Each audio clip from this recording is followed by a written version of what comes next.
तुम्ही कोकणामध्ये या सीझनला खंय जरी फिराक गेलात तरी तुमका कोकणी रानमेव ह्यो खाऊक मिळतात. आम्ही शाळेमध्ये असताना वाटेमध्ये सगळी झाडं अगदी झोडपून काढू आणि सगळं खाऊ. हसोळी, आणखीन जांभळं, अशी वेगवेगळी खूप फळं असतात. लोकांचे काजीचे बोंडू काढू, ते खाऊ. खूप साऱ्या गोष्टी असतात, आठवणी असतात. ह्या रस्त्यावरती पण ह्या लाल मातीचा रस्तो होता, आता हो डांबरीकरण झालेलो असा.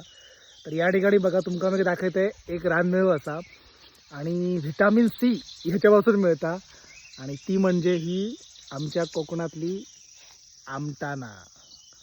ही आता सध्या लागलेली असत, ह्याका आम्ही आमटान म्हणतो. ही हिरव्या रंगाची असतात आणि आता ही थोड्या दिवसांनी पिकतली, म्हणजे ही काळ्या रंगाची होती. बघा या ठिकाणी आता ह्यांका तांबडो रंग येलेलो असा बघा. आणि आता ही हळूहळू थोडीशी काळी जातली. काळी झाली की ही खाण्यालायक असतात.